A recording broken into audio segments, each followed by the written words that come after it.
Welcome to the Insights to Communicate podcast with Adam Probalski, where market and opinion research come together with public affairs and PR. Welcome to the podcast, Katherine Lacefield, who hails from Canada, but hangs out in Mexico. She is a nonprofit consultant that does all kinds of fun stuff. Katherine, welcome to the podcast. Thank you. And thank you for having me. Super excited to talk about all things nonprofit fundraising, strategic planning, how to improve the efficiency and efficacy and all that through perhaps some survey and research work that you might do to up the game of your clients. First, though, tell us kind of how you got to where you are today, journey-wise, maybe physically in Mexico, because I think maybe a lot of us are jealous of that, and then also career-wise. Definitely.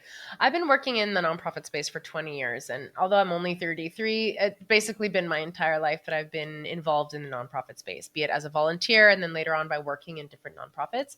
So as many people that work in fundraising kind of fell into it. So of course, when you work in nonprofits, one of the main things people say is kind of like the necessary evil, which is fundraising. Unfortunately, I guess for me, I've always found fundraising really fun. So I've always been like, what do you mean? We can do an event. We can do this. So it really got me into fundraising and getting involved in the different nonprofits that I was already working in. Even if it wasn't in a fundraising capacity, I would always participate in it. And it kind of made me realize that there's a lot of gaps that we need to get all the team involved in fundraising, or else we're not going to be able to succeed. Quick little story. I was working at an animal shelter. I was working at the reception. I was doing the intake of animals. And there was on the intake form, there was always a space for donations, but I'd never been trained to ask for it. But I remember this woman coming in with 2 stray kittens, and you can tell that she cared. She's telling me this story of trying to capture the mother. She was obviously very involved. And so when I asked her, well, would you like to make a donation to help support, our rehoming of these kittens? She was like, yes, of course. And she made a $250 donation, which is quite significant for a lot of shelters. That's pretty good. Yeah. And when I realized, like, what if everyone was being able to get that information out there and just ask? And so it kind of made me get into more of my fundraising brain, where now I'm like, well, what if we started doing donor stewardship with these people? What if we started researching, like, why are these people bringing in the animals? Like, there's so much information that you can get from this data to really push forward your fundraising strategy. So all of that experience kind of led me into getting more into the research space. Actually, I work in a philanthropy research lab based in Montreal, which does research on grant-making philanthropy. So we do case studies, we do in-depth analysis of what's being funded, what's not being funded, what are the granting strategies being used, all of that. So it's really been the research component from an academic perspective has been super important in informing the way I do my work as a nonprofit consultant, because I know both sides, both from working in a nonprofit and then from the granting side of how the money is being distributed. Wow. So that's kind of how I got into this space as a consultant today. That's great. And so can you talk a little bit about the fact that you're the luckiest person in the world and get to live in Mexico, and the rest of us are, of course, hanging out here in cold weather? Oh my. I mean, I'm from Canada, right? So in Montreal, it gets extremely cold, except for this year. It's very warm. I mean, climate change has been interesting, but I basically have always been wanting to live in Central or South America. I lived in Panama for about a year. I learned Spanish. The French really helps to learn Spanish. And my partner and I have always wanted to live in the South. So when COVID happened and everyone started working remotely and I didn't have to come into my office anymore, the option kind of opened up. And we were able to convince his ex to move with us because they have a child together. So she was able to move with us to Mexico, and the rest is history. We've been here for 2 years and I have absolutely no regrets. Got to eat tacos all the time. That sounds incredible, actually. And I mean, we all, a lot of us work remote, and so it's not really that big of a deal. But is there any, like, I live in California and work for clients all over the country. Is there any kind of rub to that, any nuance to that, where living in Mexico makes it any different? No, I think of course I'm always very transparent about it from the beginning. So from the get-go, I say, listen, I'm living in Mexico, but I often go back to Canada. I'm in Montreal, and my whole network and all my experience is in Canada. So that hasn't gotten, other than jealousy perhaps, but no, I haven't had really any issues. The one situation where they were kind of surprised. They're like, oh, we thought you were just visiting there. We didn't understand that you lived there. I was like, oh, no. Like, I live there. And there was this question of, but we wanted to do an in-person training. And I'm like, okay, and why? Why do you feel the in-person is going to bring more to the table? It's a 2-hour training. Right. What would having it in person bring more? And then there was the whole logistics of getting all those people into the room, having me have to, obviously, even if I was in Montreal, I'd have to travel for pretty much my whole day to get to their offices to do the presentation. And I was like, if we do it virtually, we can record it. You guys can have a transcript of it. We can have more content that gets delivered from it. And they were like, okay. And so in the end, we never even did it in person, and we were gonna do it virtually, and just kept on being pushed off. So I was like, look, let's just do it virtually. It removes the pressure. And they're like, yeah, you're right. So no, it's never really caused any problems, to be honest. That is awesome. So talk a little bit, if you can, about how we're a research firm. It's what we do. It's what our passion is. But not every consultant gets the concept of how a survey, whether formal or not, whether statistically valid or not, collecting data on donors, on stakeholders, and understanding their concerns and what their motivations are, things like that. Not every consultant really kind of fully embraces that. A lot of the time it's like super informal, or just like a couple listening sessions, and that's not as useful as broader level data. Mm-hmm. Can you give some examples of how broader level data kind of drives your process? Definitely. So a lot of my work with fundraising is about developing a strategy to move forward, be it to acquiring new donors, to retaining or stewarding existing donors, or to push people towards, let's say, is there a potential for major gifts or even for legacy giving? So all of that is based on who is already part of your network, who is already part of your donor database, for example.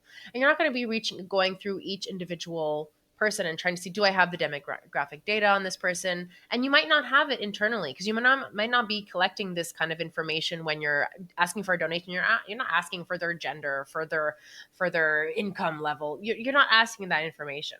But what I did, for one example, with one organization, which was an environmental rights advocacy group, is we wanted to know who are their donor personas, who's actually giving to the organization, but also who is not.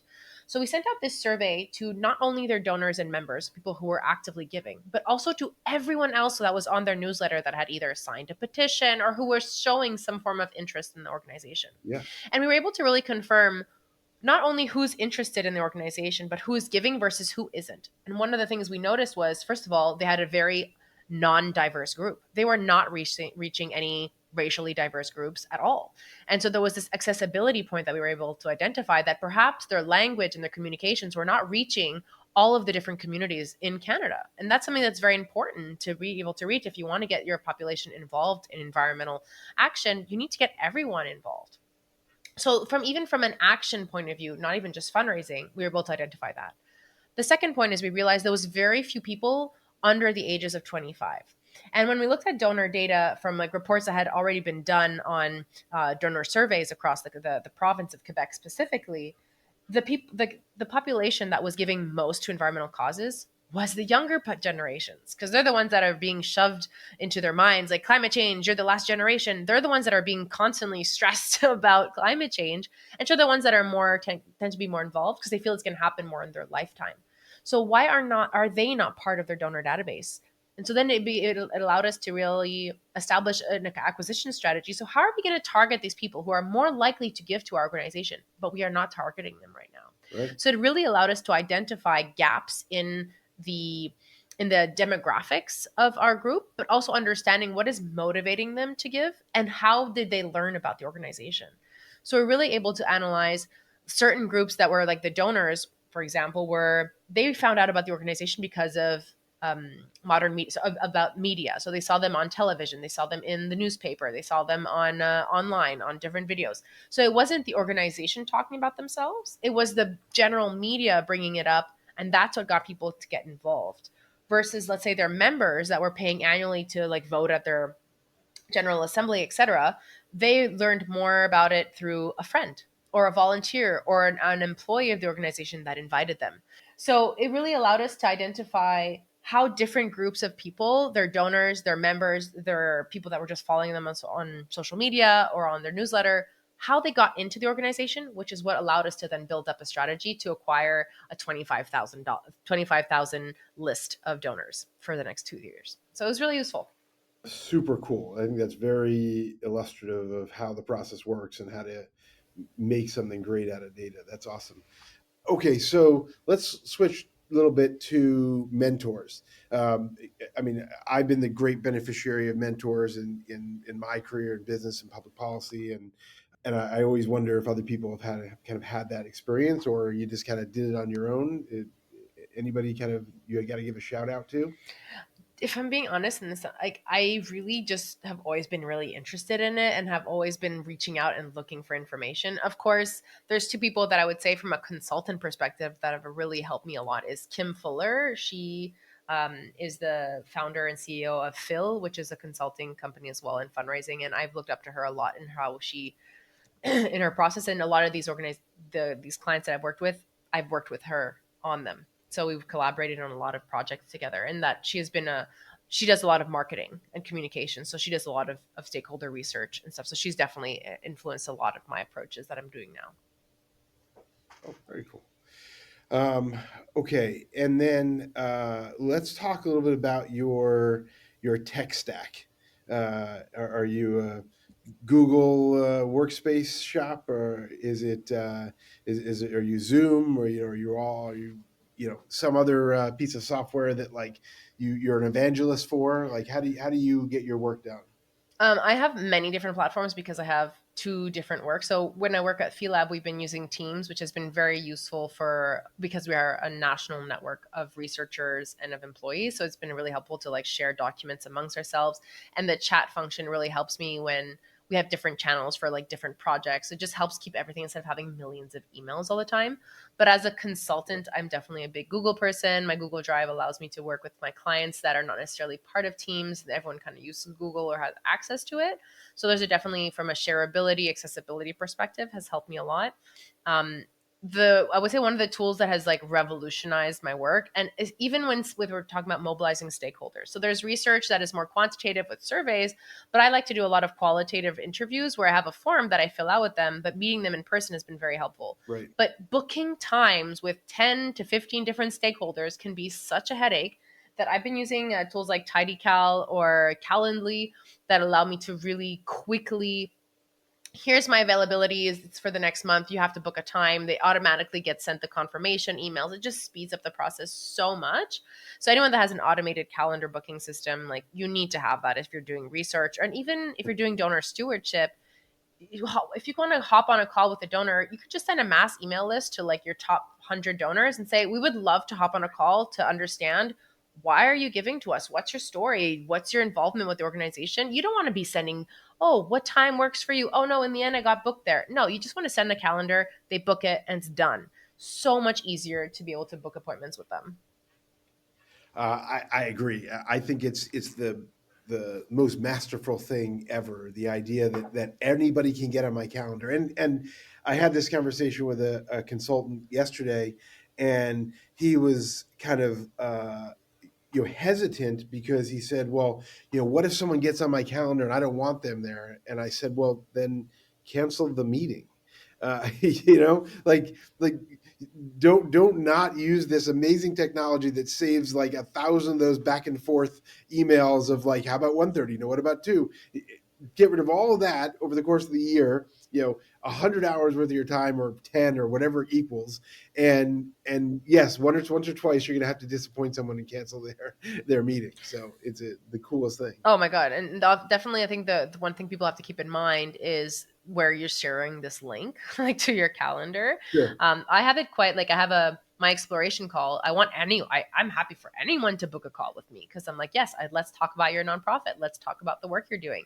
But if ever there's an issue, I've also had someone book 3 times and never show up. And now I just told them like, I'm sorry, I'm not going to be accepting any more of your invites because like they say yes, yes, yes, and then they don't show up. And so it's just about understanding and managing your own calendar. There's always the option of just sending them an email and saying, listen, like, unfortunately, this is not what this meeting is for. Send me an email if you have any specific requests, but unfortunately, I'm not taking meetings for that at the moment. Sure. Okay, and then you wake up. What do you have to do in the morning? You have to open your phone and look at 2 or 3 apps, or are you like tech free until you get to your desk, or how does that work? So there's the ideally what I would want to be doing, and then there's the reality of my phone is what wakes me up. So of course I have my notifications, but I had this amazing app for a while that Would you could block notifications so you don't see them, because for me, if it's there, I'm gonna see it. Right. So that's helped me a lot. But the first thing I do is I walk my dog. So I wake up. For me, getting out of the house and getting the sun, because it's always sunny here because I'm in Mexico. Yeah. Getting out for that little 10-minute walk just gets my blood flowing, and I don't bring my phone. Wow. I just go for a walk with the dog, even if it's just he's a pug and he's dying of heat. So it's usually 10 to 15 minutes tops. But that just kind of gets me in the mode, because supposedly, from a productivity point of view, those first 10 minutes of no screens really makes a difference for the rest of your day. Wow. So I usually do that. When I have the kid, usually I get him ready to go to school. And I usually try to start with workout, and I do ice baths. So we have this like freezer, like a deep freezer, where we filled it with water, and we do cold plunges. It has been so helpful for circulation. Obviously it wakes you up, and it just starts my day on such a good foot. So I do all that, and usually by then, obviously, I've been checking my phone and stuff, but I try to avoid it as much as possible, because it does really affect your productivity. That's very inspiring. I don't think most people, I mean, do all those things. I don't do it every day, but but like this is my objective, is of course to do movement, cold plunge, yoga, some form of taking care of yourself first. Because I had this really amazing Indigenous woman that I worked with, who talked a lot about, if you want to change the world, start by changing yourself. Take care of yourself first, then you can take care of your family, then you can take care of your community, then let's see about taking care of the world. Right. And so for me, as a consultant that wants to help other people, like if I'm not at my best, if my energy is not at its top, how am I supposed to help them? And I have to be an example. Kind of like as a parent, you need to be an example for your child. You can't say you need to like be eating healthy as you're eating chips. Like it doesn't work. People are just not going to listen to you. Right. So I kind of have to do the same thing for myself. True. Okay, so I always kind of talk to people about, as a consultant, it's not like you're advertising for your services. There's no, you can't take out an ad. You can, but is it efficient? I don't think so. Well, you can. Yeah. Most people aren't going to call off an ad. So where do you look? I mean, I think we're both members of Consultants for Good, and I think that's a great place, potentially for referrals and for relationship building.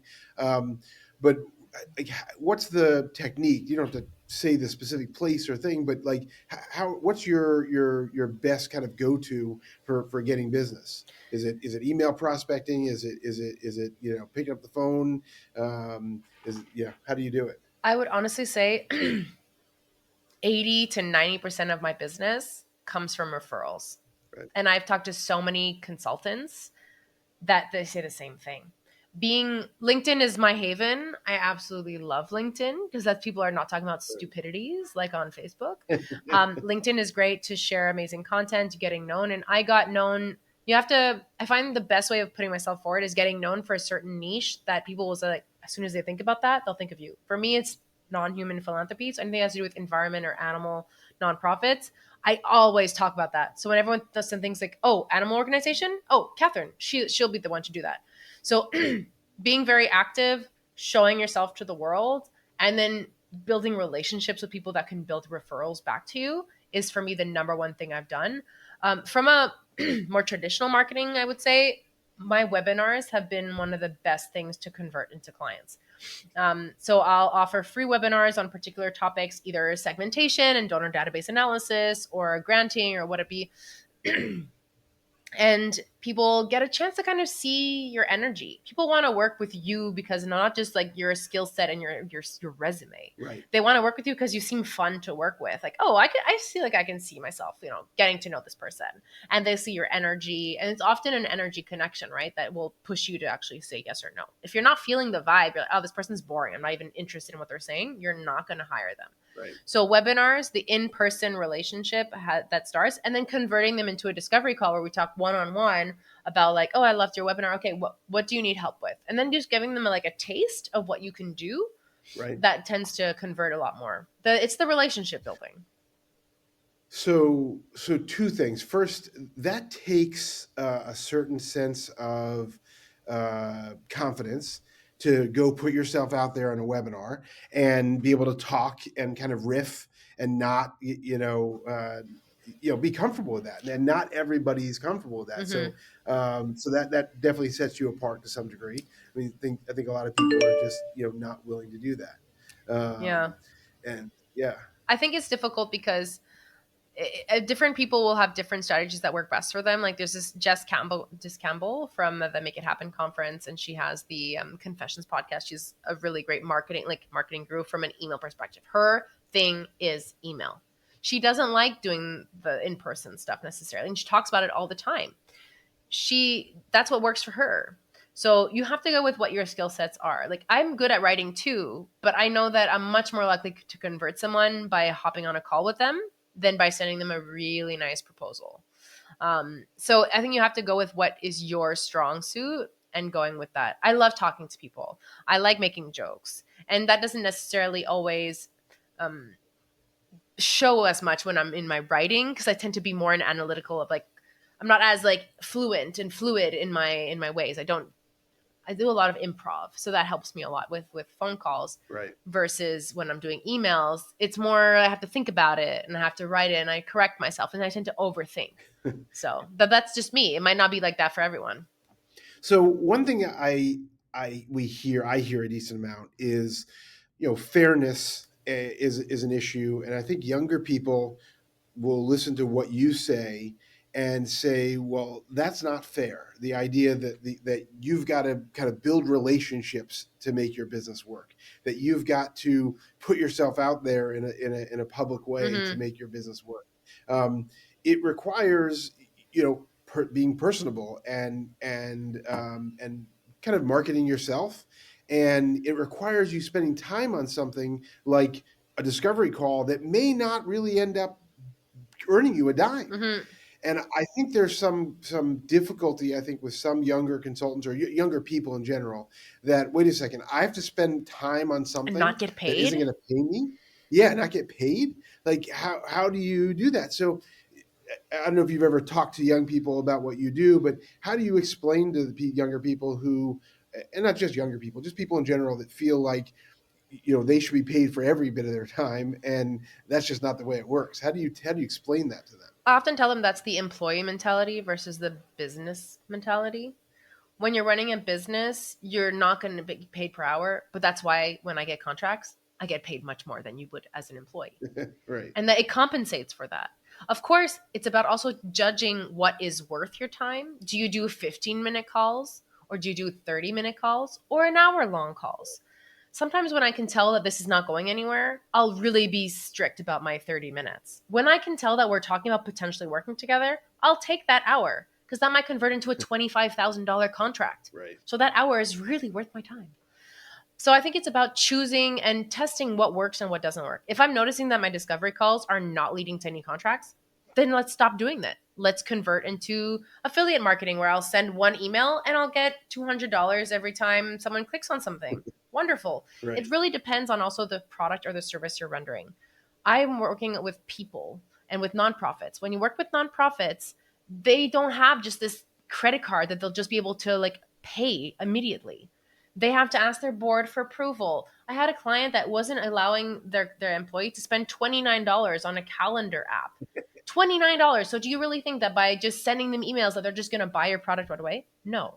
So it really depends on also who your target audience is, so that you understand, and this can be where research and surveys come in, of understanding who's making the decisions at your target audience, and how do they make those decisions? How long does it take? I know that nonprofits, it could take months before they sign a contract with me. So if I don't build this relationship, they'll easily just drop off the door. I have to be saying, hey, how can I help move this forward? Right. I would love to invite you to my webinar that I'm coming. Even if I know that they could be paying me for the webinar, I'm like, just come.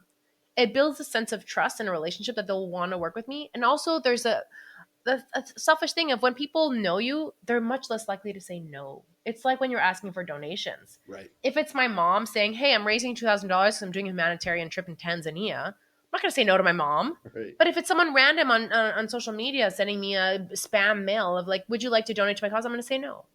So the relationship building is when you're building strong, large, service-focused products, you need to be on the relationship thing. If not, go do drop shipping in Amazon stores. Right. Like it depends on what your business is. Sure. Very cool. Okay. Last up, words to live by, your mantra. What do you tell everyone, or what runs through your head every day? I often think about the importance of perspective. And sometimes we get a lot of anxiety, especially I think in young people, like you were saying, but there's a lot of anxiety. But one of the things my partner has actually taught me a lot about, I wouldn't say it's a quote, but it's a thought process. If you're anxious about something, it's because you're thinking about all the things that you're losing out on or all the things that could go wrong. And you get that knot in your stomach. But if you were instead shifting it to a positive of like, what could happen that would be positive? What am I gaining? Then you're still going to have that excitement. It's still the same feeling of like butterflies versus a knot. It's still coming from your gut, but it's about how you're choosing to see it. So often when we're feeling stressed or insecure, it's because we're focusing on the loss. Focus instead on what you could be gaining. What are the potentials from this new situation? And suddenly that anxiety and that stress turns into excitement, which is the same feeling, just seen from two different perspectives. So that has been something that I've really tried to live by, of focusing on the excitement component Yeah, instead of the anxiety. that's a great way of looking at the world. Awesome. Katherine Lacefield, grateful for you joining us. Thank you very much. My pleasure. This has been Insights to Communicate with Adam Probalski, president of the woman and Latina-owned market and opinion research firm, Probalski Research.